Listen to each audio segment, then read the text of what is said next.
Class 9th maths वाले बच्चों, this is linear equation in two variables, date 3rd of June 2021, lecture 1 है।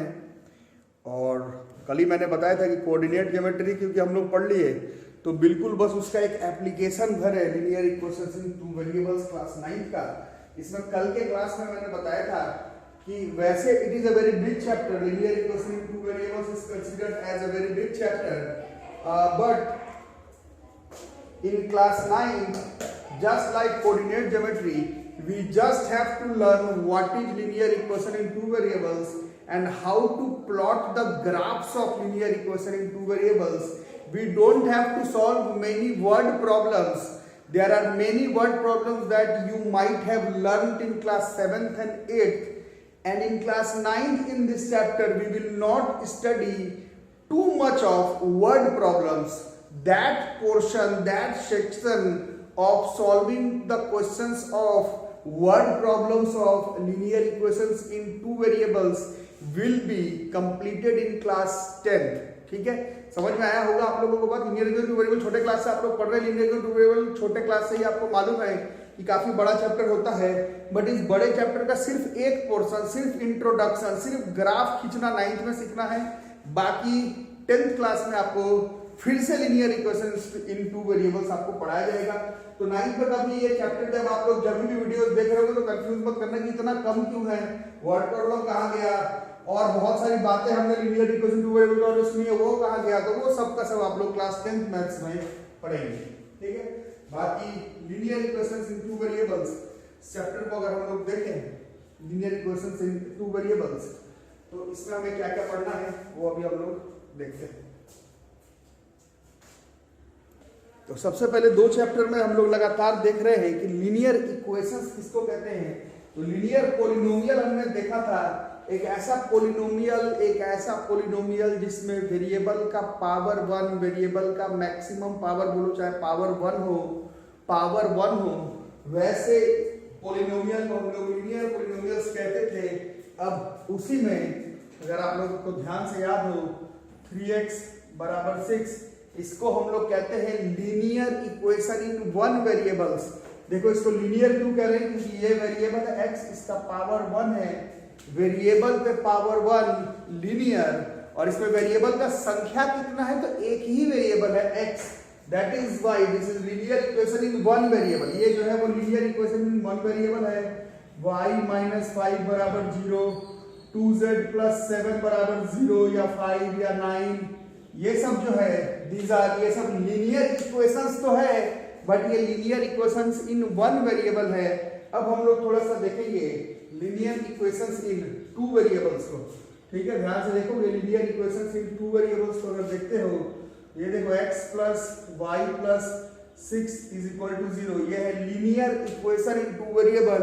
Linear काहे का बच्चों, लीनियर काहे का, क्योंकि वेरिएबल पर मैक्सिमम पावर 1 है, इस वजह से ये लीनियर इक्वेशन है। और वेरिएबल का संख्या कितना है अगर हम लोग देख रहे हैं, इसमें वेरिएबल का संख्या 2 है, that is why this is known as linear equations in two variables. That is this is the name of this chapter, this is linear equations in two variables. 2x - 3y = 5, x + y = 2, ये सब है linear equations in two variables. और you can say any equation मतलब उसमें is equal to होना चाहिए, कुछ variable होना चाहिए, कुछ कांस्टेंट होना चाहिए, कोफिशिएंट होना चाहिए। Any equation in the form of, देखो इस फॉर्म में है ax + by + c = 0, वेयर ये मेक श्योर करना कि a भी 0 नहीं होना चाहिए, a 0 नहीं होना चाहिए, b 0 नहीं होना चाहिए। नहीं तो समझ लो a भी अगर 0 हो गया, अगर a भी 0 हो गया तो फिर वो वन वेरिएबल का क्वेश्चन हो जाएगा, नहीं। तो any equation in the form of ax + by + c = 0, जिसमें कि a की वैल्यू 0 नहीं होनी चाहिए, b की वैल्यू 0 नहीं होनी चाहिए, उसको भी हम लोग कहेंगे linear equations in two variables. दोनों वेरिएबल होना चाहिए। Any equation which is in the form of ax + by + c = 0, उसको हम लोग कहेंगे linear equations in two variables. ठीक है, पहला चीज तो ये हो गया। इसके बाद हमें इस चैप्टर में सीखना है कि आखिर ये दोबारा से पढ़ना क्यों पड़ रहा है। तो उसको अगर ध्यान से देखते हो तो linear equation in one variable अगर आप लोगों को याद हो x माइनस 5 बराबर 0, तो इसमें x इज इक्वल टू कितना हो जाएगा, ये 5। 2y प्लस 7 बराबर 0, तो ये जो 2y है दिस इज माइनस 7 और y बराबर जो है वो माइनस 7/2 हो गया, है ना। तो ये जो एक वेरिएबल पर है वो आप देख रहे हैं कि एक ही स्टेप में आंसर आ जा रहा है। एक वेरिएबल वाला जो इक्वेशन उसका एक ही आंसर पॉसिबल हो पाया, x की वैल्यू 5, y की वैल्यू माइनस 7/2। बट इसको अगर आप ध्यान से देखें x प्लस y बराबर 2, इसमें देखो, इसमें x की वैल्यू 0 और y की वैल्यू 2 इस क्वेश्चन की आंसर हो सकती है। 0 प्लस 2, x की वैल्यू 1, y की वैल्यू 1 भी इस क्वेश्चन की आंसर हो सकती है। x की वैल्यू 2, y की वैल्यू 0 भी इस क्वेश्चन की आंसर हो सकती है। x की वैल्यू 0.5, y की वैल्यू 1.5 हो सकती है। x की वैल्यू 1.5, y की वैल्यू 0.5 हो सकती है। x की वैल्यू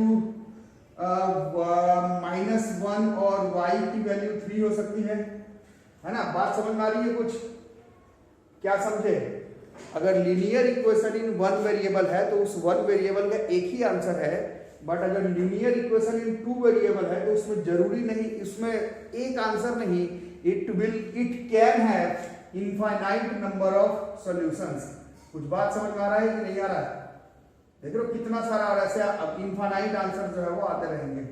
इसका मतलब ये हो गया कि linear equation in one variable तो ठीक है, बट अगर linear equation in two variable हो और उसमें इक्वेशन अगर एक ही हो तो it can have infinite number of solutions. और इन इनफाइनाइट नंबर ऑफ सॉल्यूशंस को यूज करते हुए और कोऑर्डिनेट ज्योमेट्री का बेसिक्स यूज करते हुए हम लोग ये जो linear equation in two variable है इसको ग्राफिकली रिप्रेजेंटेशन कर सकते हैं। और वो ग्राफ ही आपको class 9th maths linear equation in two variable में पढ़ना है। Class 9th maths linear equation in two variable में टू वेरिएबल लीनियर इक्वेशन को सॉल्व नहीं करना है। Linear equation in two variable के इनफाइनाइट नंबर ऑफ सॉल्यूशंस को कोऑर्डिनेट ज्योमेट्री के मदद से कार्टेशियन प्लेन पर रिप्रेजेंट करके उसका हम लोग ग्राफ प्लॉट करेंगे।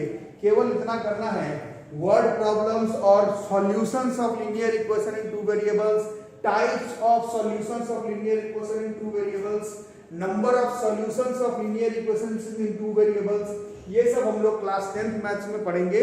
और वीडियोस भी उस पर आया हुआ है पहले भी मेरे इस चैनल पे, तो कभी मन हो तो उसको देख भी सकते हो। बट अगर सिलेबस के हिसाब से बात करेंगे तो linear equation in two variables can have infinite number of solutions. उन इनफाइनाइट नंबर ऑफ सॉल्यूशंस को हम लोग कार्टेशियन प्लेन पर कोऑर्डिनेट ज्योमेट्री के मदद से सिर्फ प्लॉट करने का काम क्लास 9th मैथ्स में करेंगे। इस वजह से ये चैप्टर क्लास 9th मैथ्स में उतना डिफिकल्ट नहीं माना जाता है।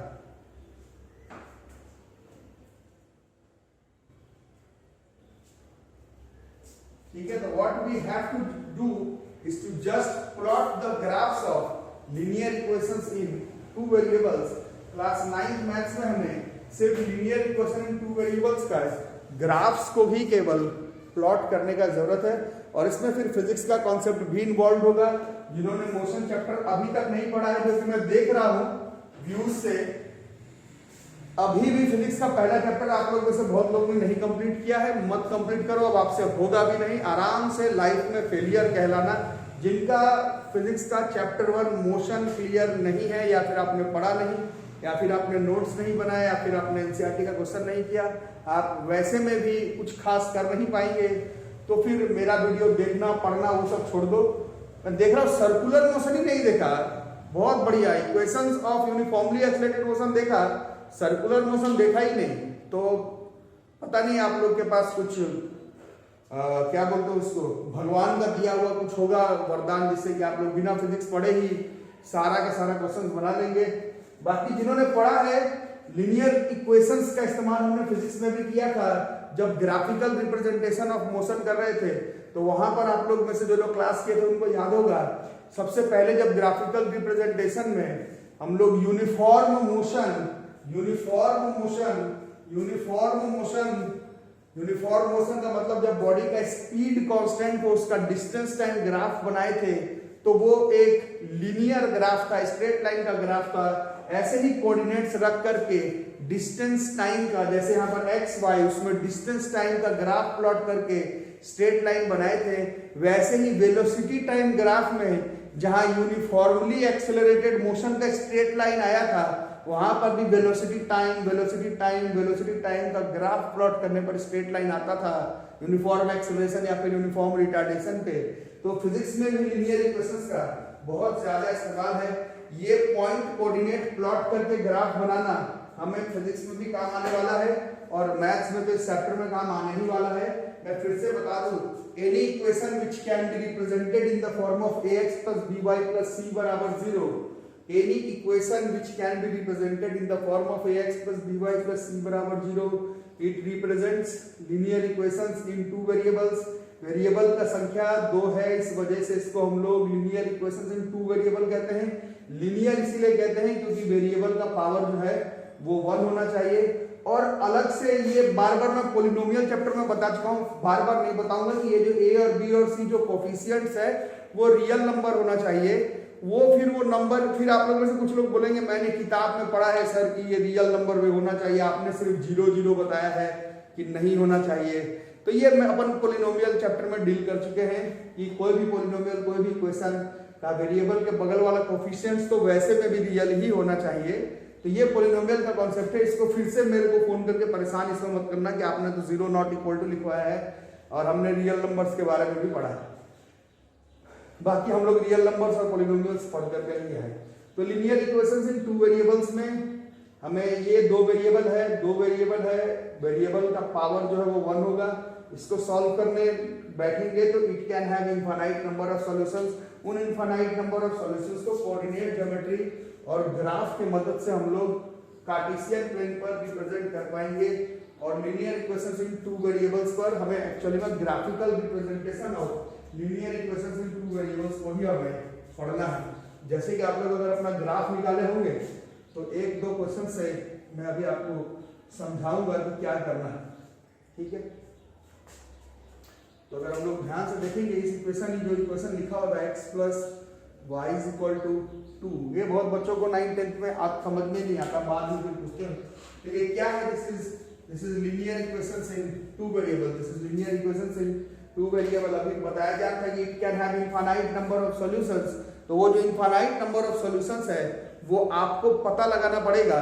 और ग्राफ में आपको और हमको मालूम है कि ग्राफ में इनफाइनाइट नंबर तो नहीं रखते हैं, मिनिमम टू मैक्सिमम 3 से 4 पॉइंट्स को कोऑर्डिनेट में प्लॉट करके हमें ग्राफ बनाना। आप लोगों को ये ग्राफ पर बनाना पड़ेगा।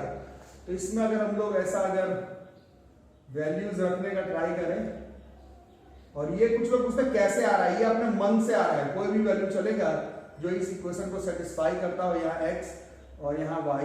और ग्राफ बनाते समय जब तक आप साइंस मैथ्स के साथ जुड़े हुए रहेंगे, कभी भी खुद से पॉइंट्स लेके ग्राफ बनाओ तो 0 वाले डेटा को जरूर लिया करो, ग्राफ उससे क्लोज होता है, बढ़िया ग्राफ बनता है।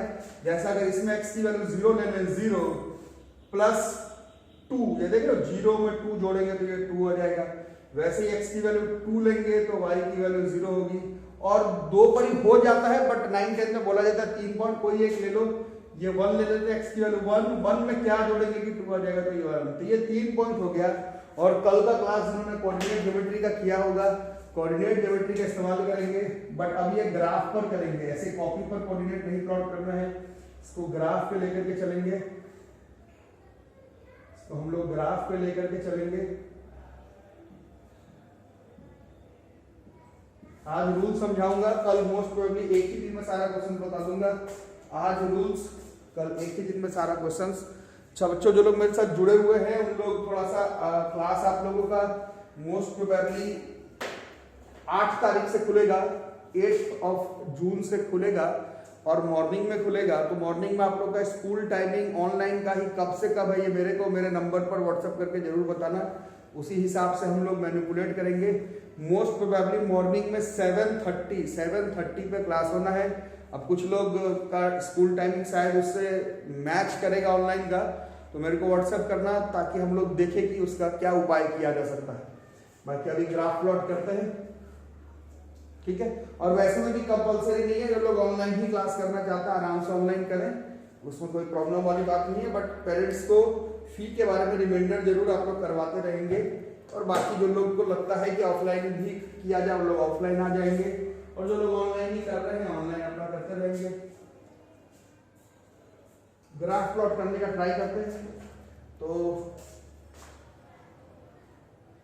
यहाँ देखो एक्स एक्सिस पर कहाँ तक का वैल्यू ज्यादा नहीं है, 1 2 3 यहाँ तक मिले, और वाई में भी बहुत ज्यादा नहीं है। और कल का क्लास कोऑर्डिनेट ज्योमेट्री का किया हम लोग ने, तो कोऑर्डिनेट ज्योमेट्री की मदद से ग्राफ प्लॉट करना, how we will solve it. Coordinate geometry के मदद से कुछ बताओ, 0 2 कहाँ पर होता है, 0 2 0 2 0 2 0 2 ये पॉइंट है, दिस इज x पे 0, y पे 2 पॉइंट का नेमिंग भी कर सकते हो। 2 0 कहाँ पर है, 2 0 यहाँ पर है, दिस इज 2 0, और 1 1 कहाँ पर है, और ये जो पॉइंट है ये आप लोग देख रहे हैं x पे 1 y पर 1 है, ठीक है। और इसको जब 3 पॉइंट हमारे पास है, और ये आपको स्केल से बनाना है, हाथ से नहीं बनाना है। यहाँ से इन तीनों पॉइंट को मिलाते हुए ऐसे एरो मार्क आगे की तरफ डालेंगे। एरो मार्क डालने का मतलब हुआ कि ये ग्राफ आगे भी बढ़ सकता है, क्योंकि और भी तो पॉइंट्स होते हैं इसमें। और यहाँ पर इसमें लिख देंगे x प्लस वाई बराबर 2 पॉइंट का नेमिंग। जिस क्वेश्चन, ये तो मैंने ऐसे अपने मर्जी से क्वेश्चन बना दिया है। इस तरह से हम लोग पॉइंट्स को, इनफाइनाइट पॉइंट, ये लाइन आगे भी बढ़ते रहेगा, इस लाइन पर इनफाइनाइट नंबर ऑफ पॉइंट्स होंगे। कम से कम 3.0 वाले को ट्राई करेंगे लेने का, के मदद से, कोऑर्डिनेट ज्योमेट्री के मदद से हम लोग ग्राफ बनाने का ट्राई करेंगे। क्लास 8th और 7th में आपने जो लीनियर इक्वेशंस पढ़ा है, 9th में बस लीनियर इक्वेशंस इन 2 वेरिएबल्स में हमें सिर्फ ग्राफिकली रिप्रेजेंट करना है linear equations of 2 variables. Class 9th को रूल रेगुलेशन समझ गए होंगे, पॉइंट अपने पसंद से लेना है। ये बहुत आसान क्वेश्चन था, इसलिए मैंने सारा पॉजिटिव ले लिया, नहीं तो वैसे कुछ पॉजिटिव कुछ नेगेटिव लेकर के ग्राफ प्लॉट करेंगे। बट ये मत समझ लेना कि नेगेटिव लेते तो कुछ अलग ग्राफ बन जाता। इसमें अगर आप कोई नेगेटिव वैल्यू, कोई अगर मन कर रहा हो कुछ बताओ, जैसे x का वैल्यू अगर -1 लेते, -1 में 3, तो ये 3 होता, -1 और 3 है ना। अगर आप ध्यान से देखेंगे तो x पर ये जो ग्राफ आगे जा रहा था हमारा, x पर -1 मतलब यहां पर होता, और y पर 3, ये वाला जो पॉइंट होता यहां पर होता -1, और यहाँ पर 3, तो ये जो पॉइंट का कोऑर्डिनेट है -1 और 3, ये इसी लाइन पर आता है। तो ऐसे मत समझ लेना कि माइनस का कोऑर्डिनेट लेते तो लाइन अलग बन जाता। लीनियर इक्वेशन इन 2 वेरिएबल्स का ग्राफ एक स्ट्रेट लाइन बनेगा, और कम से कम 3 पॉइंट का कोऑर्डिनेट 0 वाले को जरूर लेते हुए ग्राफ प्लॉट करेंगे। यही इस चैप्टर में हमें करना है। इस कॉन्सेप्ट के मदद से हम लोग मोस्ट प्रोबेबली इस क्वेश्चन को ग्राफ पर बनाना, और मैक्सिमम 2 दिन, मिनिमम वी विल ट्राई 2 दिन तो लेंगे आराम से, 4 और 5 मिला करके हम लोग ट्राई करेंगे इस चैप्टर को खत्म कर लिया जाए। बाकी 8 जून से आप लोगों का क्लास स्टार्ट होगा, 8th जून, 7th नहीं 8th जून से आप लोगों का जो क्लास है वो स्टार्ट होने का चांस है ऑफलाइन मोड पर भी। तो मेरे इस नंबर पर 8083562235 पे आप लोगों का कब कब ऑनलाइन क्लास का क्या टाइमिंग है स्कूल का वो बता देना, क्योंकि मॉर्निंग में ही क्लास करेंगे, शाम में आपको भी दिक्कत होगी, इसलिए सुबह सुबह ही करेंगे। बाकी इसी नंबर पर बताना, और ऑफलाइन क्लास भी अब शुरू होगा जो लोग आ सकेंगे। बाकी मेरा तो पर्सनल एडवाइस है कि घर पर ही रहो सेफली, सारा का सारा क्लास जो है वो ऑनलाइन ही करते रहो, आने का कोई उस तरह का जरूरत नहीं है। कुछ डाउट वगैरह जिस दिन पूछना होगा उसी दिन ऑफलाइन आना, ज़्यादातर लोग क्लास जो है वो ऑनलाइन करना। कोविड का चेन तोड़ने के लिए आपको घर पर रहना ज़रूरी है, घर पर ही रहो। क्लास क्योंकि रेगुलर आते रहेगा, रेगुलर चलते रहेगा, आराम से जो है वो हमारा सिलेबस जो है वो ऑनलाइन पर भी कंप्लीट होते रहेगा। बाकी आप लोग फी के लिए ज़रूर से पेरेंट्स को एक बार रिमाइंडर कर लेंगे, और मेरे इसी नंबर पर ये भी बता देंगे कि क्लास का आप लोग किस तरह से क्या टाइमिंग पर आने में कंफर्टेबल रहेंगे। ठीक है, तो मिलते हैं कल के क्लास में। तब तक अपना नोट्स कॉपी, साइंस का, फिजिक्स का एक चैप्टर, केमिस्ट्री का एक चैप्टर, मैथ्स का चौथा चैप्टर चल रहा है, इसको कवर करके रखो। मिलता है अगले क्लास में, तब तक के लिए थैंक यू।